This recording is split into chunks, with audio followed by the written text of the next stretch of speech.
you're not the only thing in their world. Nothing went way off. Nothing went wrong. Did I screw up the tags or the title, or is my thumbnail just completely not resonating? The closer I can be to walk in the shoes of my users, the better PM intuition I tend to have. Having to go through the pain of editing a video, having to go through the process of finishing your live stream and then looking at the analytics and trying to figure out what's going on, or having to go through engaging in the comments or getting mixed feedback in the comments, like that's something that you can intellectually understand. But if you've not done it, or even like the difficulty of getting your first 100 subscribers, I still remember meetings where people were like, you just share it out on Facebook and you get your first 100. I'm like, what are you talking about? Like, that is not how. It's much harder. You have to find this balance between thinking about the overall platform and understanding what you want users to do, but also informing it and pressure testing it with the reality, what a user experiences. Their worldview is much broader than your product. My philosophy at YouTube was to try and eat as much of the dog food as I could so that I could experience it. I find that that's true in all the products I worked on. You know, even now with my health stuff, I try and put myself in the shoes of the user and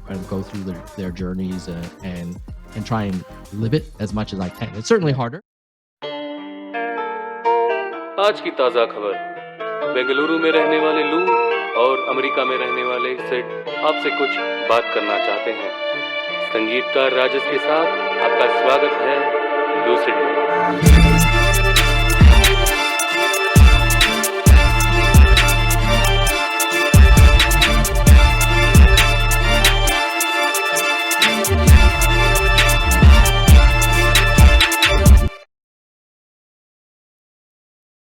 What's going on, people? My name is Sid, and welcome back to another episode of Lucid. On this episode, we have Tom Leung, a product director at Google who has worked on various products such as the Google Health products and the YouTube Creative Studio. On this episode, we talk about Tom's experiences about building these products that serves billions of users. Along with this, we also talk about why coaching is really important for folks to be further in their career. And finally, we also talk about what advice he has for people that are being laid off and to think about their career in 2023. My personal recommendation is that you watch this episode in 1.5x for a better listening experience. Let's start with 2023, right? Like looking back at 2022, what has been like some of your learnings, reflections? How has 2022 been for you? You know, it's interesting. I would describe 2022 as a bit of a tumultuous year, to the extent that it started out as a very bull market, war for talent. I actually have the opportunity to work with a lot of PMs in my day job, but also as a product management coach. So I work with a lot of PMs that way. And what's interesting is like we started the year with like, oh, how do I pick the right opportunity for me? And, I'm not happy in my current role. Should I look somewhere else? And, it kind of like flipped on its head pretty quickly in the middle of the year to, oh, I just got retrenched, or I don't want to get laid off, or I quit my old job and now I thought I could find a new job in a matter of weeks and it's taking a lot longer. So it's definitely been a challenging year for a lot of folks out there who went from, quiet quitting or being unhappy with their employer to now being in a very different situation where they really can't take jobs for granted. So it went from a talent market to any more of an employer's market now. Right, definitely. And personally, for you, like in your workplace, for you leading products at Google Health, how has it been there? Oh, that's been more positive. I think we are a bit of a moonshot bet, and I think we were able to hit some very important milestones for the group that got us closer to where we want to get. And they were hard and the team really pulled it off, but it was a challenging year. because Hmm. you have to execute in an environment where there's so much more uncertainty at the end of the year than the beginning of the year in terms of the world around us. Right. But yeah, I have to say I was very, ended the year like feeling pretty good. And, we're going to enter 2023 now, ready to execute on the next level of milestones. But, the back of your mind, you're always wondering, does the macroeconomic environment True. affect us as well? Yeah, definitely. That is very true. I want to discuss further about your work at Google Health, Hmm. especially post the pandemic. A lot of people have taken a keen interest in making sure their health is fine. Especially Yeah, in my social circle, there are more people going to the gym, taking care of their fitness. sure. So, as a product manager, like you're always looking at customer insights, trends in Hmm. customer behaviors. What interesting patterns or insights have you seen like in the past year or so? I think there's certainly a lot more activity from a class of individuals that a lot of people call like the worried well, and these are the Okay. folks probably that that are wearing the next generation wearables, and they're on their Hmm. Pelotons, and they're being really careful about sleep and diet and exercise and all the good stuff and meditating. And Right. so I think the pandemic has made that group even more engaged. Um, Hmm. but when you kind of zoom out and you think about society, that's a very small percentage of the population. Hmm. And the rest of the population, I think, is probably more focused on paying for their rent or their mortgage, or Right. filling up their tank for their car, or trying to make sure that they have enough budget for other requirements. And so I Hmm. think, you know, while the pandemic has highlighted the importance of health for a lot of us, it's still like the fundamental challenge of modern society managing population health outcomes Right. is still a big challenge.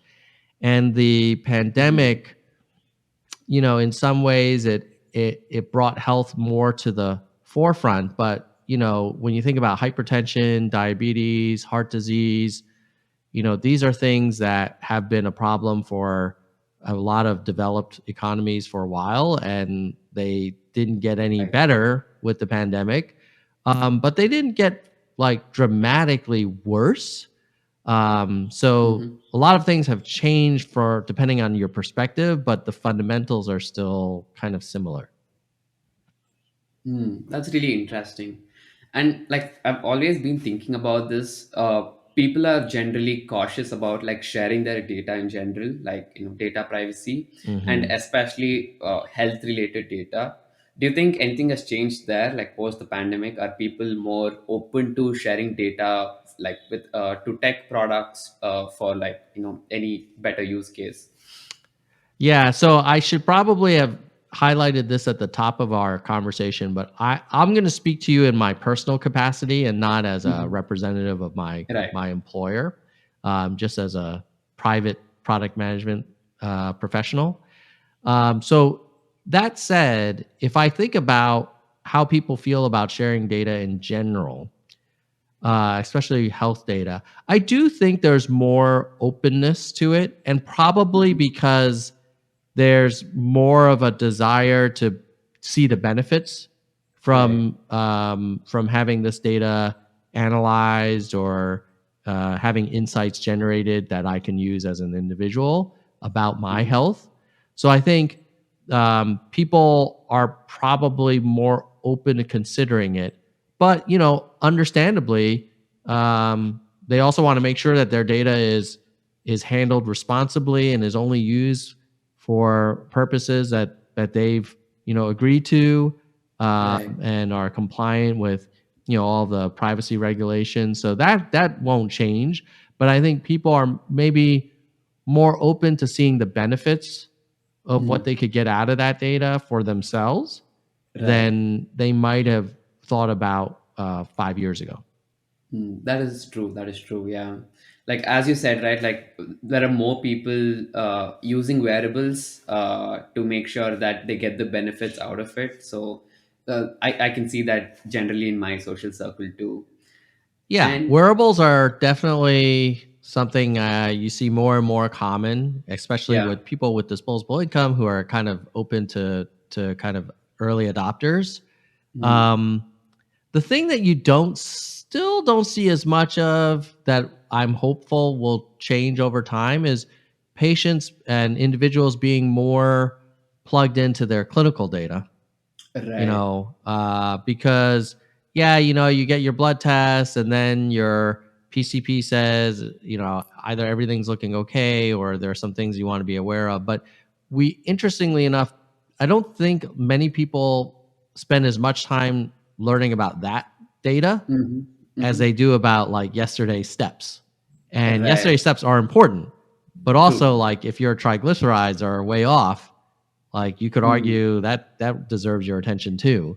And so, you can imagine in the future, you would think that some of that clinical data will be more mainstream in terms of people's adoption, but it does ask a lot of an individual to suddenly become a biologist or a chemist, right. and so or a doctor. So I think that that's a challenge and opportunity for innovation. Definitely.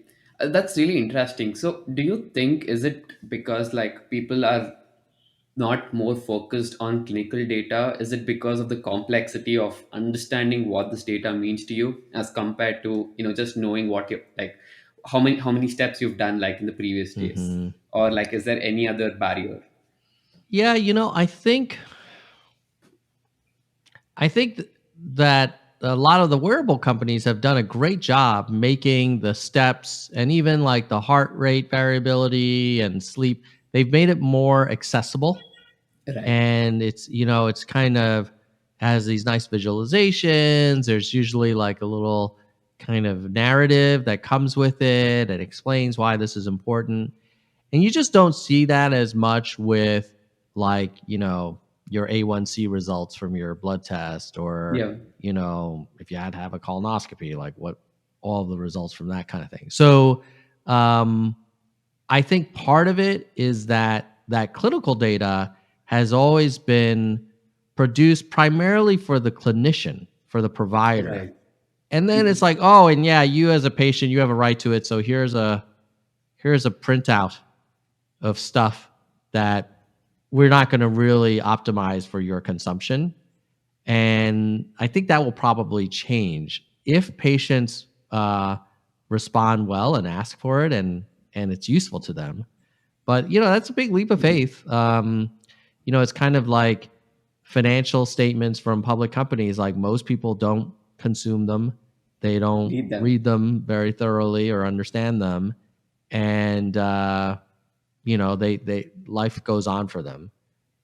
So part of it is also Right. something around incentives, where what is the incentive for the patient to really get into their clinical record? In theory, it's to have better health and longer life and higher quality of life, but it's a very long term investment. You know, you're Mm. not going to get instant gratification from managing your hypertension better. I mean, you'll be less likely to have a stroke, years from Mhm. now. But, modern society sometimes values the near term more, and Correct. and also like you have to have resources to think long term. And if you're worried about making next week's rent payment, or what are you going to do about childcare, or how are you going to pay for your car payment, telling someone to think about their long term, like A1C trends is just asking a lot. That is true. That is true. That's really interesting, as you said, right? Like, there's no right incentive.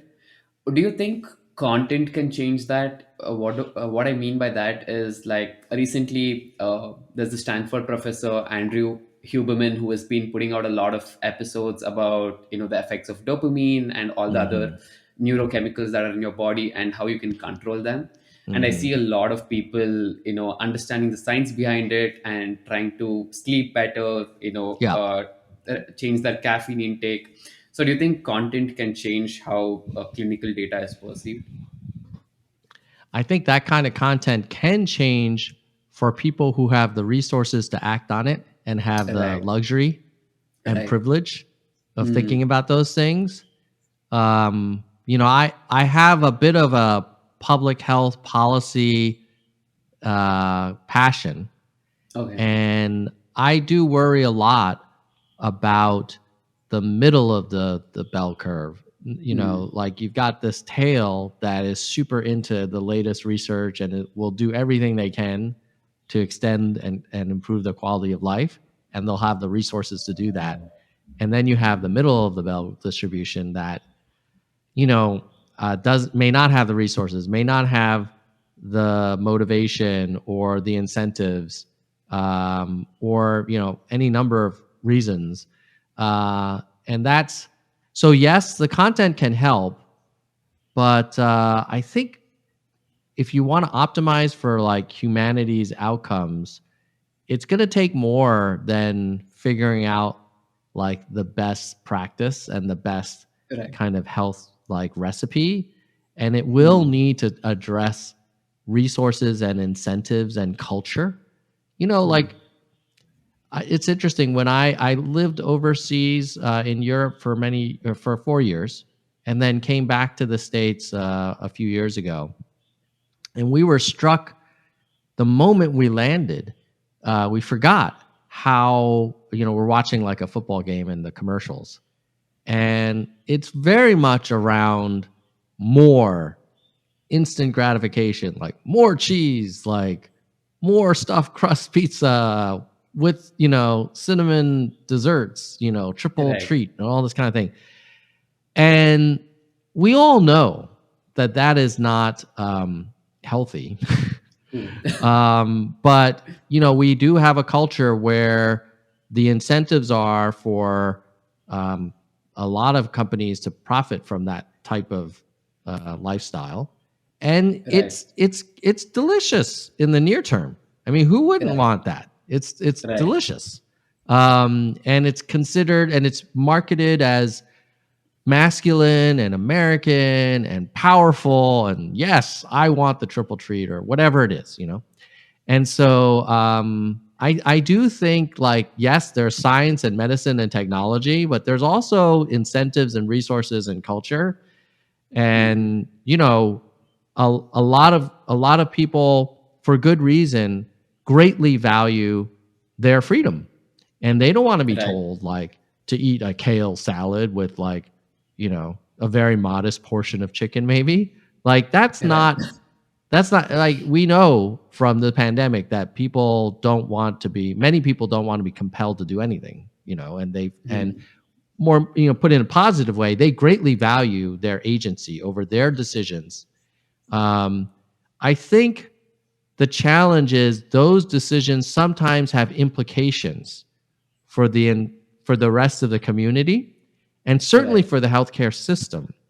where, okay, who's bearing the costs of these decisions? Like if Hmm. everybody had their own, let's say, personal health account, and they covered all their costs and for the rest of their life, then okay, you could see that argument, but that's not really the way our healthcare system works.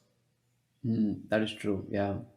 And taking this from like a product lens, as a product leader who's working in this space, Hmm. and as you said, like culture is a really hard thing to change. How do you go about like building products and trying to give that incentive or that push for that culture change? How do you try to do that? I would say product management of health technology and my area is that I currently work in is clinical products. It is Right. extremely complicated. Number Hmm. one, the clinician is a medical professional. Most PMs are not medical professionals. Right. We have some MDs on our team, luckily, but not Mm. most of us are not. So that's a hard user. It's not like building a product for, your friends or yourself. It's a very unique kind of environment. Secondly, it's difficult because the user and the buyer and the influencers are all different. So you're kind of selling to lots of stakeholders. Right. The third thing is that this is all happening within a very complex industry where the financial incentives are not as clear cut as, oh, do what's best for the patient. I wish it Right. were Yeah. that way, but that's Yeah. not kind of how it works. Mm. Everybody wants to do that, but when you kind of look at like, oh, let's say you're a insurance company and you typically provide coverage for someone for a few years at a time before typically they'll change employers and then change insurers. You know, even if you have the best intent, if you're an insurance company, like, you're not rewarded for doing things that improve this person's health outcomes 10 years from now. Right. Yeah. If you spend a lot of money on them in 2023 and they avoid a stroke or a heart attack or something worse in 2033, there's no change to your financial outcome. If anything, you lose. You pay a lot of costs up front. There's no way currently for you to recuperate the Right. savings 10 years from now. So PMing health clinical products is challenging for Right. users, so many stakeholders. Then it's an enterprise sale, so that's Mm. complex. There's Yeah. incumbents and other existing technologies. There's safety, there's Mm. privacy, security. Basically, everything that makes product development hard is represented in in clinical health product development and more. Right. But like, that's also where care is provided. And if you really Mm. want to impact patients' outcomes in the long run, you have to have a story there, or that's a hypothesis that we have, that you want to help out and be useful even in that difficult environment. Because if you only zoomed out and worked on pure consumer stuff, you may not have the Right. impact that you'd want to have, especially if you believe that most of the health quality losses happen not from the worried well, but from people with chronic conditions that require a lot of care Right. team interventions and support. Right. That's really interesting. Another question I had with respect to this is experimentation. Generally, as product managers, you have a lot of Yeah. hypotheses and you want to experiment. Yeah. But when it comes to healthcare products, it's a very tricky situation because it's all related Hmm. to health of like consumers and like other Yeah. stakeholders. So, how does experimentation differ in like say building healthcare products? Oh boy. It's massively different in that, like, before joining Google Health, I worked at YouTube. And Right. YouTube has a lot of users and there's a lot of Mm. activity on it. So you could do an experiment with just a small percentage of users. And you say, oh, we want to try out like a different visual sort of approach to the like button, or we want to try out ordering comments in a way that emphasizes like subscribers over non-subscribers, whatever it is. And you can run that experiment. Nobody, no, very few people will have like a massively bad outcome, right? Because it's like worst case Mm. scenario, like, oh, the Yeah. new design for the like button wasn't good, we'll go back to the original, we're good to go. Exactly. Now you want to try a new feature on a clinical health product. Like, you cannot try things in the way that you could on a consumer product. You can develop new ideas, Right. and you can do user experience research. You can do lab studies. You might even be able to do early pilots. But the idea of doing like, Mm. oh, we'll put it behind a flag and 1% of users will get Right. version A and the rest will get version B. Like that's just, not really a common option for clinical health products, Mhm. because the error Right. costs are very high. Like if you change Yeah. up this thing and someone makes a decision because the design was flawed, it's a much bigger deal than, oh, they couldn't find the like button because we moved it from the left hand side to the right side and in YouTube or wherever. Like Exactly. Yeah. nobody's gonna have a big change in their outcome because of that. They might watch a few less videos, but it's only Yeah. 1%, and it's a large pie. It's all good. But healthcare is higher stakes. Right. Definitely. Yeah. That is very interesting. Wow. Like you deal with a lot of complex stuff. Oh God, yeah. I mean, Yeah. it's amazing because if you've been in product management for a while and you're like, hey, I want to climb Mount Everest, uh, go Hmm. try and build a clinical technology product. It's like starting a Right. company. They're both very hard. Hmm. And for the people who start True. companies in health tech, like my God, those are Oh wow. they're like level difficulty 100. Right, right.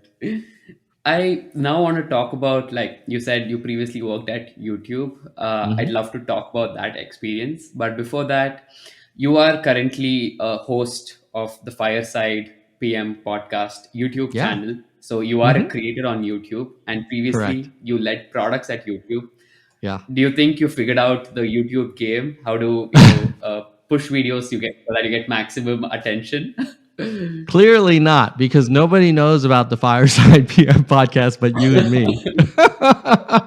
um, I would say that not just YouTube, but any kind of social media platform, they're the thing that makes them amazing for viewers is that there's so many choices. But as a Right. creator, it means like, there are a lot of other people who are competing for the same eyeballs. Hmm. And it's hard to imagine any platform being able, they try their best to Right. identify the content that's most interesting, but Right. it's possible that you could wander around in the desert as a creator for a while before you kind of get discovered, as it were. True. And True. which is why, like, as a creator today, I always create content that I am proud of and I enjoy making, even if there's only 10 views, Right. because I just like the topic. And if Hmm. it then later on gets discovered and people find it useful, that's great. But anybody who starts as a creator trying to be the next Mr. Beast is like, it's like winning the lottery, or Yeah. being like an MVP for the NFL. Like the Right. odds are small because there's definitely a power law here where the top creators generate disproportionate amount of viewer interest, and it's not because the platforms, Hmm. that actually you could argue the platforms would prefer a broader spread, but that's just the way content True. works. There's only a Right. few movies in the theaters that make most of the Yeah. money each year. And I'm sure the Hmm. studios would love to spread it around a little more, but that's, people like what they like, and they tend to Right. gravitate towards like number one or number two, and they don't want to see the number 10 PM podcasts, which is, I think, where, Fireside PM is probably like number 100, and so, but it's okay. Like, It's only a if you matter play of the long time. game, Yeah. yeah, you play the long game and you like what you're doing, Yes. um, things will, I'm sure, will work out. Definitely. And like for the people listening to this episode, I think you should definitely check that channel out because I've learned so much from Tom's various videos. So yeah, I'd recommend anyone to check it out. Yeah, thanks for the shout out. I enjoy. I've been fortunate to invite a lot of guests on who have been in product management for sometimes 10, 20, 30 years. and Right. we're able to have a conversation about some of the lessons they've learned, and talk in a way that tries to highlight some insights that hopefully are useful to people, much like what you're doing with your podcast, Deekshit. So I appreciate both of us Right. Yeah. doing our best here. Thank you. And talking about like creators, you've advocated for creators, especially building tools for creators when you were Hmm. director of product at YouTube. Hmm. Tell me about like your thinking behind that. Like you advocated for building tools, creator tools. Like, what is your thought process like? Yeah, I think whenever I look back on the things that I've been a PM for, the closer I can be to walking in the shoes of my users, the better PM Mm, intuition I tend to have. And so, right. when I joined the YouTube team and was a PM lead for like our core creator platform, I had the opportunity, and I felt like I really needed to create a few channels, and Right. you just learn so much from doing it that you wouldn't otherwise get if you rely entirely on secondary research or on just usage logs and things like that, or even talking to a lot of users, which we certainly do. Right. But like, as an example, having to go through the pain of editing a video for a video on demand, or Yeah. having to go through the process of finishing your live stream and then looking at the analytics and trying to figure out what's going on, or having to go through engaging in the comments, or getting mixed feedback in the comments, like that's something that you can intellectually understand, but if you've not done it, or even Mm, like the difficulty of getting your first 100 subscribers, like right. I still remember meetings where people were like, "Oh, well, you just share it out on Facebook and you get your first 100." I'm like, "What are you talking about? Like, that is not how. It's much harder." And Yes. I think my philosophy at YouTube was to try and eat as much of the dog food as I could so that I could Right. experience it. I find that that's true in all the products I worked on.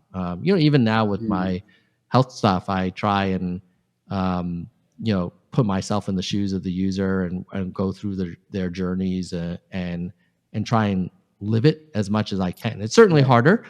So if you're working Mhm, on an area where you can be a user. Like, as an example, I previously worked in Google AdWords, mhm, and my wife was a realtor at the time, and I would manage SEM campaigns for her. And I think it mm. gave me a perspective around where we could make the product better that I wouldn't have had if I didn't have that kind of those cockpit hours, if you will.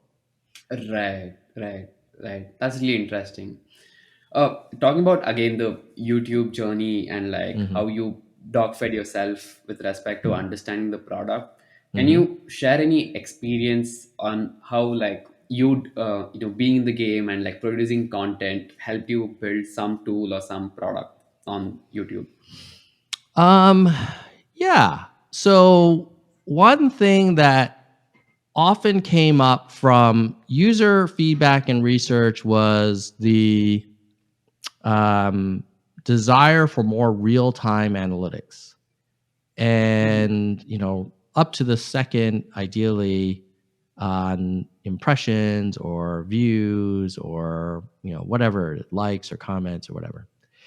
And internally, I think we always had to kind of think about how to interpret that request, because on the one hand you could say, hey, a creator should not be so twitchy, like in terms of like they shouldn't respond so quickly to just any little piece of data, because it's statistically insignificant sometimes, or there's natural fluctuations, and you'd hear cases where people were taking down their video immediately if it wasn't getting like a certain click-through rate or whatever. And so you could understand why there was a perspective of like, no, and the other thing is like it's technically very expensive and challenging to offer a wide variety of real-time data to every creator on the platform. So you can understand why like there's a general feeling of like, hey, I don't know if we should do this, or whether this should be a high priority for all the things that we can do for creators. However, when you have yourself spent many, many hours producing content for a given video, and then you upload it, and then you yourself are finding yourself staring at that analytics tab, looking at data as it's coming in by the second, you kind of understand in a level why people want that. And it's because like, hey, I want to make sure nothing went way off, nothing went wrong. Did I screw up the tags or the title, or is my thumbnail just completely not resonating? Or did I publish it in a way that accidentally I publish it as a private video or whatever, like you're just, or hey, I wanted to promote it on Twitter and I want to see if there's with any follow through. There's like a million legitimate, completely reasonable rationale for why you want more real-time data. And it's just one of those things that may not be obvious in a conference room of a large company if you don't go out of your way to kind of walk in the shoes of that user. And so, I think that's an example where you have to find this balance between thinking about the overall platform and understanding what you want users to do, but also informing it and pressure testing it with the reality of what a user experiences, and their worldview is much broader than your product. Like you're not the only thing in their world. So to the extent that you can walk in their shoes a little bit more and see like, oh, okay, they're trying to do all these other things, and they're not like 24/7, 365 days a year YouTube only. They have other things going on in their life. They have other elements of their content strategy. We need to kind of think about how all of these fit together. So, I think that would be one example where, what's obvious with at one level can be really enhanced by going a little deeper into the customer's experience. Right. Yeah. I think like you understand a lot more context if you use the tools yourself. Otherwise, you just focused on just the product itself. That is very true.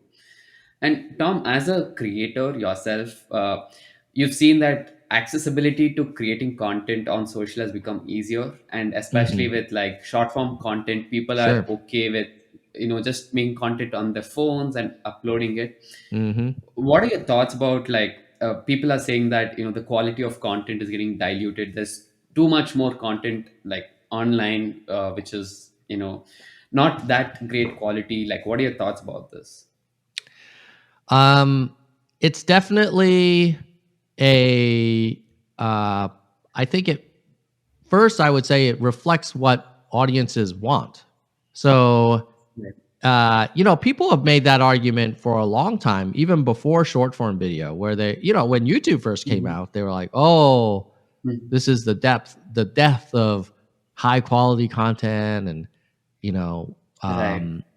so this has happened. This is a trend that's been happening, like more accessible, more kind of digestible, bite-sized content. Like we've been, Twitter is an example where people are like, oh, people aren't going to read like the New York Times anymore. It's just these little short tweets. And I think the reality is two things. One, there's a place for many types of content depending on the audience and what the audience wants at this moment. And then I think the second thing is like it is tempting to romanticize like the third, the 10-page New Yorker article.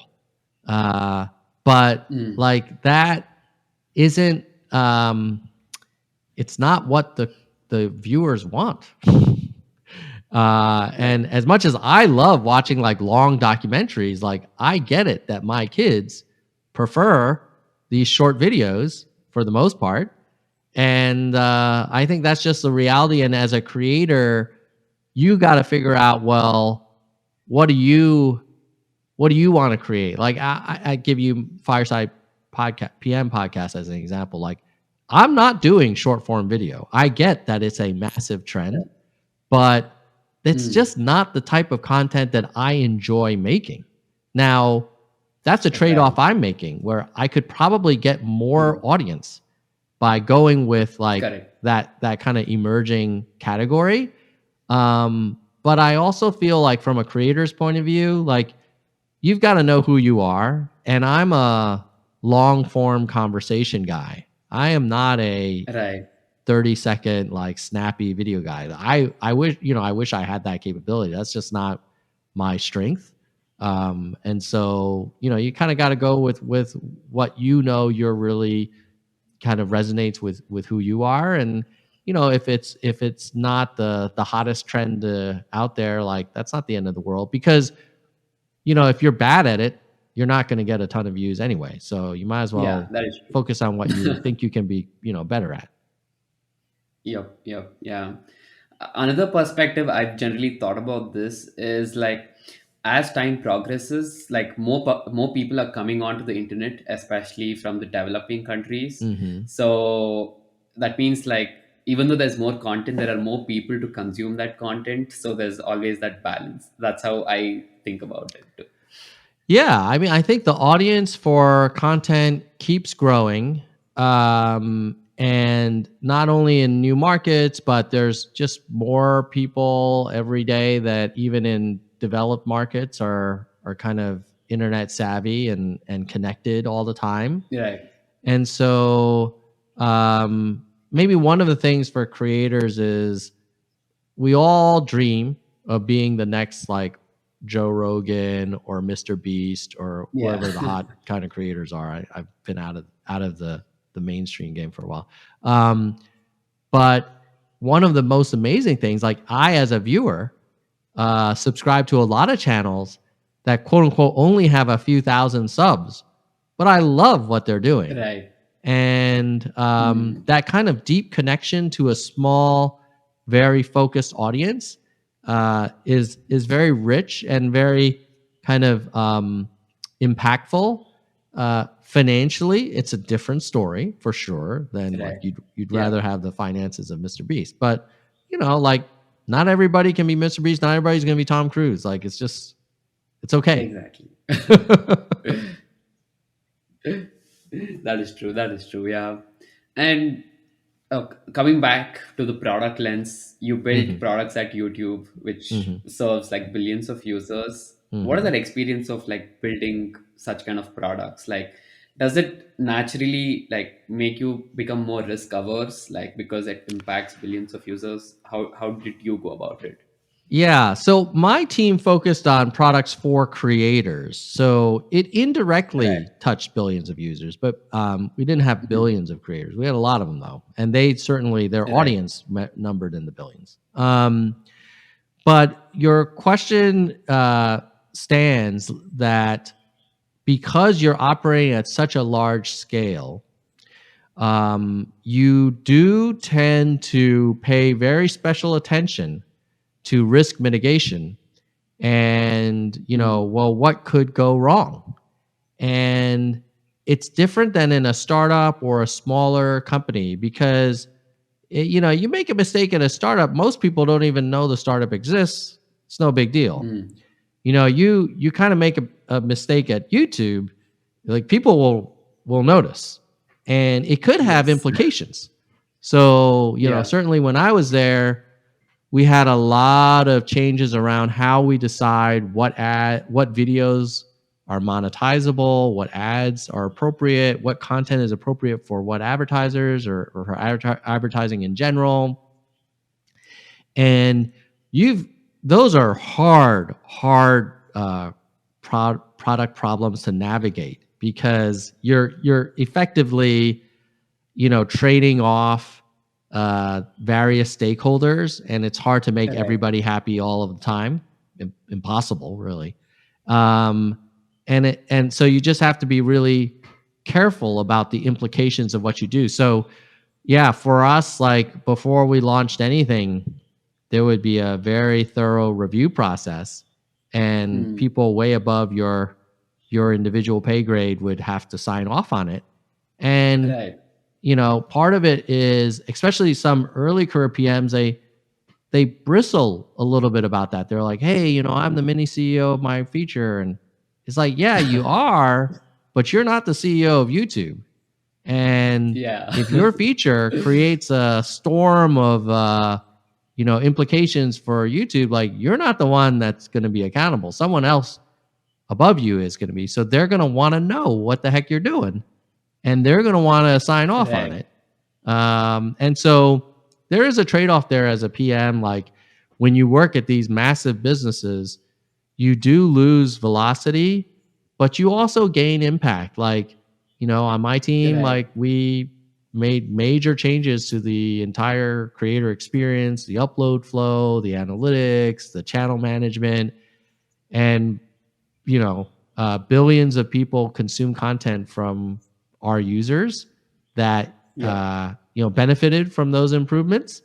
And so it's harder to have that kind of impact in a smaller company. Right. But at the same time, like, we might launch things at a third of the velocity of some startup that's just like slinging code every day and just Right. trying all kinds of stuff. Like, you can't go fast and break things when you operate at that scale. I mean, you could, but it would be very risky. True, very true. And you spoke about like early career PMs thinking that they're like the mini CEOs of the product. Hmm. Yeah, yeah. And there's always been that interesting debate where like some people say that if you say that you're a CEO of a product, that means you don't know what product management is. But you had an interesting take where because you've been a founder and a product leader. So what is Hmm. your take on this? Do you think product managers are CEOs of the product, or like what are your thoughts here? Uh, they are the closest thing to the CEO of a feature or a product Hmm. that you can have, but they're not the CEO, because the CEO ultimately has the authority to make the calls almost unilaterally. Of course, they would Right. prefer to do that rarely, but they have that final say. And there are examples where you may escalate to the board of directors, but generally the CEO is kind of the final word. And the PM may have the final recommendation, or they may have the last. They may be the one to summarize all of the options. But certainly, as you go to a bigger company, like, if it's a big call, like, oh, um, we want to change the requirements around thumbnails for uploads. Uh, you know, it doesn't matter if you're the PM for the upload flow. If it's going to have implications on all creators, and then it's going to have implications on all viewers, like, Right. there's going to be other people that are going to need to have a say there, and they may not be driving it, but they're going to have veto power. Right. And so, I would think of PMs as you are you're kind of like you're a leader, and you are expected to drive consensus and help the organization make hard calls. But they're not going to just do what you say because you're the smart Right. PM. That's you've got to bring people along. And that's true in life, Right. in general. Like, nobody really single-handedly runs things. So, I think a lot of early career PMs, they're attracted to the profession or the function because they see rightly that PMs have a lot of influence and are involved in most major decisions, and they can often drive the decision-making process, but they are part of a group of people that make the hardest calls, and that's part Right. of what we get paid to do, is to bring along engineering Mm. and marketing and business leadership and execs and understand that we've thought about this and looked at the alternatives and compared them and have a recommendation and an execution plan, and we see it through. Like, that sounds like CEO to me in many ways, but I think the difference or the nuance is that a lot of people hear, "Oh, I'm the mini CEO," and they think I'm the decider, and Right. you know, you you get accountable for the results, and it's your fault if it doesn't go well, but you don't make all the calls. Yeah.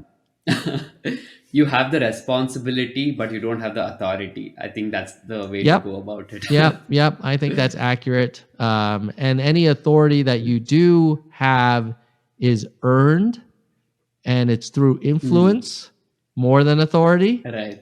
And that influence comes from your competence and track record and Right. relationships and trust that you've built one on one with a lot of key stakeholders. True. Very true. Very true. And Tom, on a light note, I was very curious about this. Are you a nature lover? Do you love nature? I do. I do love nature. Yes. I love The hiking. reason I asked is Yeah. right. No, the reason I asked was because when I went through your website, you had like a photo where you shot it in Kenya, and Ah, you provided a deep thought related to it. So I thought you would be like a nature lover and a deep thinker. So that's why I asked. yeah. No, I love the beauty of nature, the kind of homeostasis of like ecosystems, and Right. um,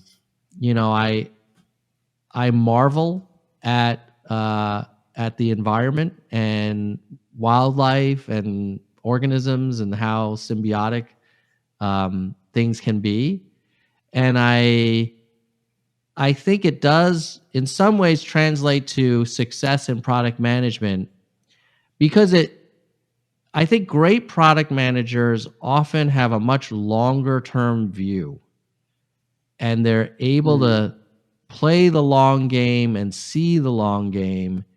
And a lot of product managers who might not reach their full potential are product managers who are very fixated on this next promotion or this next launch Right. or this next meeting.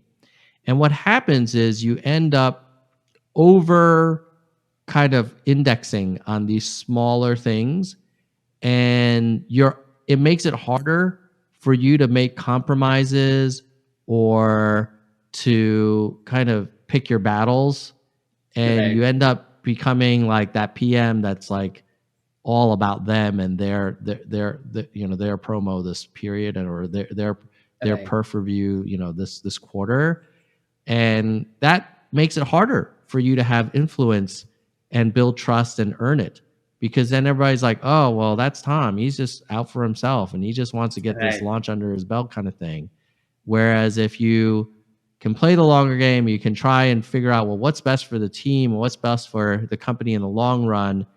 uh, you do have to trust that the system will reward you for that, but I think that Right. it generally will, and you'll be more effective. And so, I see that also true with nature, that you can't force it. Mm. You've got to True. understand like the flow of the system, and Right. especially if you're working in a hard area and you don't have market fit yet, you really do have to bring a calm, centered, best version of yourself. And if you're a Right. PM that's really wound tight, and I've been that PM in the past, I'm not as effective. I don't think I'm as effective when I'm in that mode as I am when I care deeply Hmm. and I'm leaned in.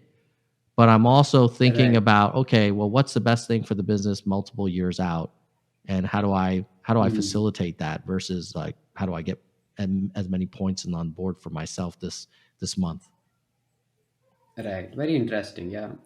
And do you think like your love for nature has helped you be more creative, especially like while building products and doing your work?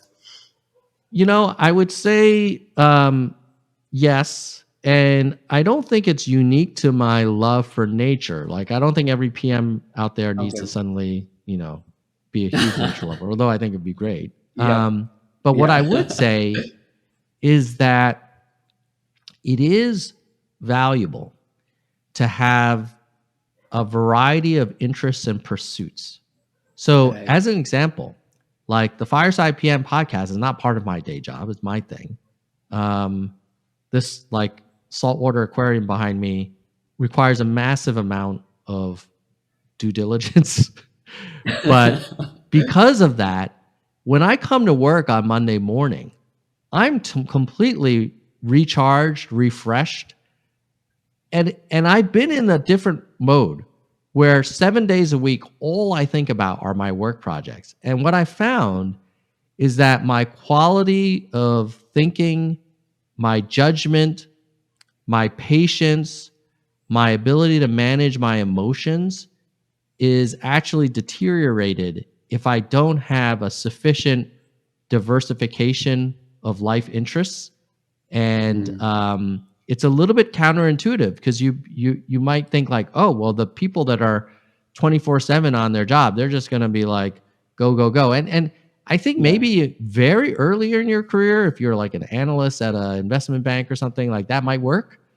But if you're a PM that's on the hook for making big bets and navigating complexities over long periods of time and building trust around complex organizations, I think it really is helpful for you to be a healthy person, Right. and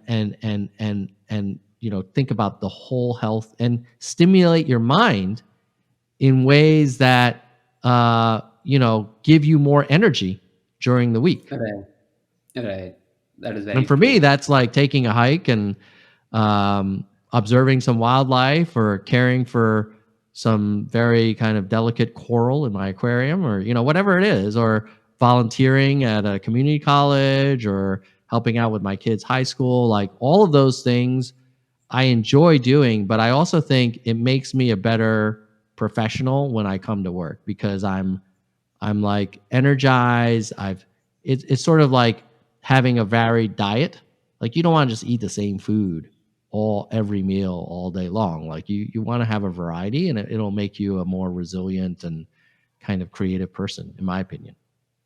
No, that's very true. And I was fascinated you use the word a healthy person because when you think about health, people just think the physical aspects, but there's also the mental and emotional aspects Oh that yeah. you generally forget to take care of. Oh, absolutely. Like I was actually coaching someone a few days ago, and a very capable, super accomplished individual. And but there was something that happened to her where she felt that she wasn't given the appropriate level of credit for some work that she did, and another team kind of took credit for the work that she did. And it was amazing how, and we had been talking about uh, this event for many weeks now, and I had to observe that this injustice, while it's, let's just stipulate that it did happen and it was Right. not fair, it is consuming so much energy from you that it's actually making it harder for you to perform now. And there's nothing you can do about it. Like that credit was given. Like I suppose you could go back in time or you could relitigate it. That's probably not going to end up like working out very well.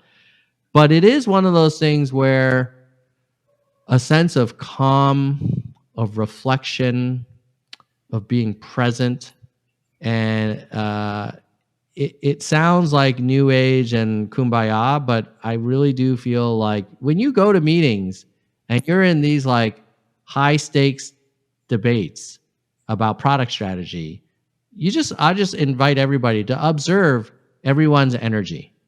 And you'll see some people are really emotional and passionate to a fault, Right. and it clouds their vision. It also makes it harder for them to build consensus.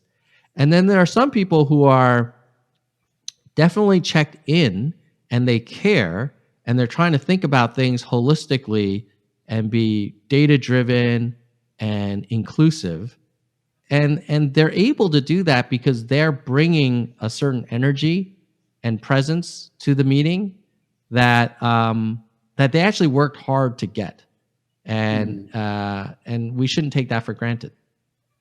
That is for sure. Yeah.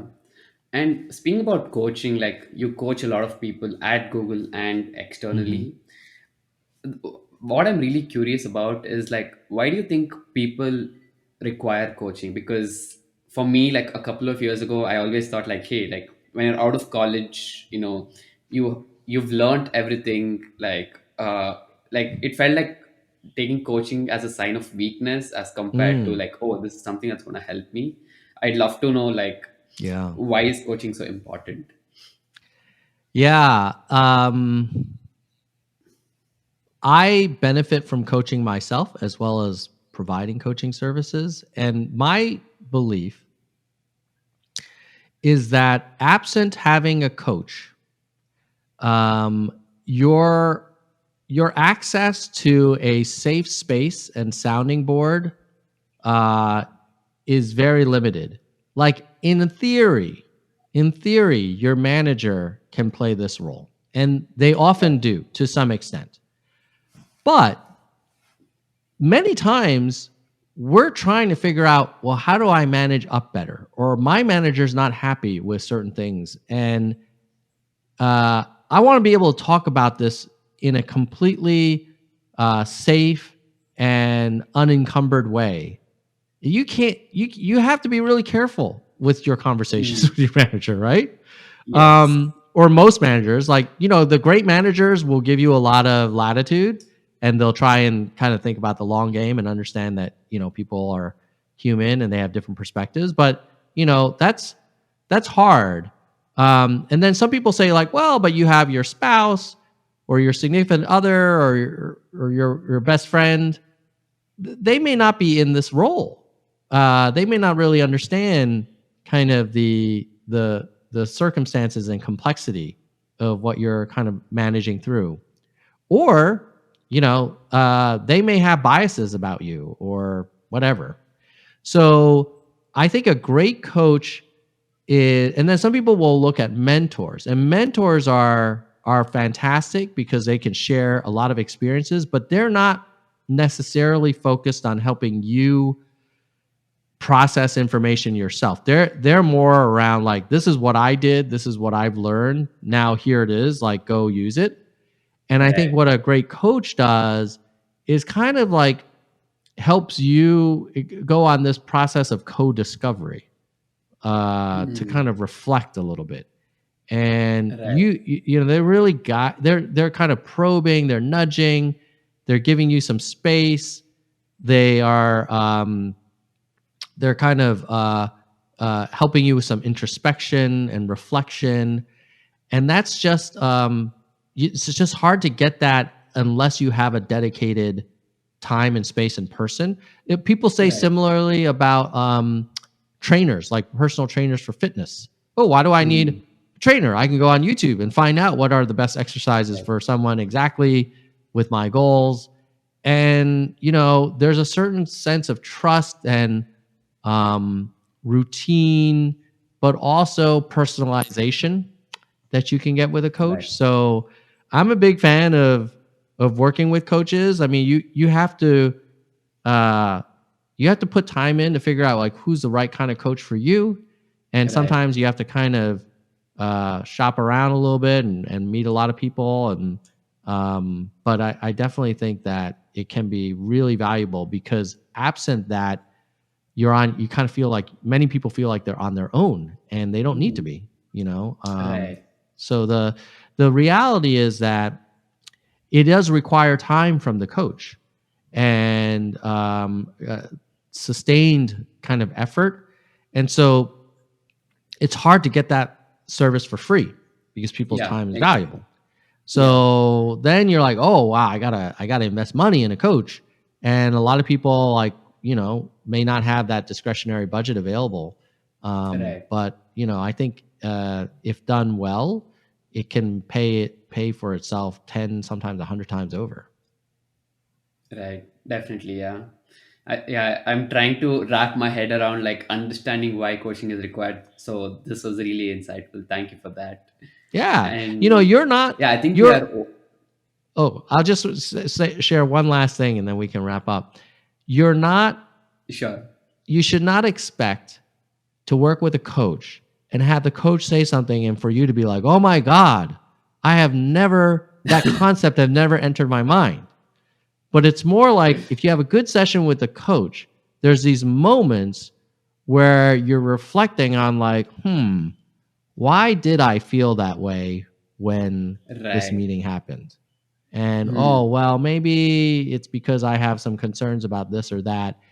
And you just kind of unpack things and it's giving yourself time and having someone to kind of bounce off of to facilitate that conversation. And most of the insights are already within you, but they are kind of like sometimes under layers of urgent but not important activity.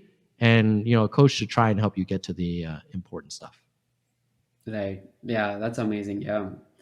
But I wish we could have discussed further and talk about more topics, but I think we are way over time. So thank you so much, Tom. And before we end, a last piece of advice for people in these anxious situations who are like getting laid off or are just Mhm. anxious in their current workplace. What advice would you give them? Okay, so the first thing is if you are in uh, I, if you're in a role now and you're anxious about, well, I'm not sure if the role's going to be around anymore, I would say now is the time to focus on nailing the fundamentals. Hmm. So, be the best performer that you can be. And it's definitely a change of pace from 2022, early 22, and certainly late 21, where everybody was like, what can my manager and company do for me to keep me? And you just need, the pendulum is swung and you need to be thinking about what can I do for my manager Right. and for my company so that I'm Yes. invaluable. So the good news is that's in your control. you Hmm. you can be probably a much better PM than you've ever been, Right. and if you are, like, you'll be less likely to be at risk of being kind of downsized. I mean, nothing's guaranteed. Now, if you're already out of work because you were, unfortunately, part of a restructuring, then my advice would uh, be willing to take two steps back to kind of have in the long run three steps forward. Um, and what I mean by that is I do talk to some people who are like, hey, I was a group product manager at such and such, or I was a senior product manager at such and such. So I'm not going to consider anything beneath that for my next Hmm. role, even though, I'm in between jobs. And my advice would be if you find the right company, the right manager, and you're excited about the opportunity, just get on the rocket ship, or get on the bus Right. and you could always change seats later and you can move up as your performance kind of will demonstrate. But I see a lot of people who hold out for a certain seniority or compensation, and then they end up going to companies that might be willing to give them that comp and seniority, but they're usually for a reason. Maybe the company Hmm. has a lot of challenges. Maybe the leadership team is not that strong. Maybe the Right. business model is not really dialed in yet. And so they end up kind of in a place where you've got like a better seat, but it's on a really troubled bus. Hmm. So those would be my two things that I would share with people. That's great. That's great. Yeah. I think it's a rough time, but hopefully things get better soon. Oh, for sure. And I graduated from business school in '03, and I was looking for internships Oh at the wow. end of '01, and it was a terrible time. And then we went through 2008, the whole financial crisis, and the world economy was, all the banks were shutting down Yeah. and going bankrupt, and Lehman Brothers and everything. Um, the world will continue to revolve on its axis, and economies have ups and downs, and we're in Right. a bit of a down point now, but it will come back. Whether it comes Yes. back in a year or a quarter or 2 years, who knows, but Hmm. it'll be fine. And ultimately, like, just focus on solving problems for your company and being reliable and effective and a great partner, and collaborate well and always be learning, and you're going to be fine. Yeah, definitely. Yeah. I think on that note, we can end this conversation. Thank you so much, Tom. I had a lot of fun talking to you. I hope you do as well. Oh, it was a pleasure, and thank you for having me on the show, Deekshit. I really enjoyed the conversation, and hope that we can reconnect in the future.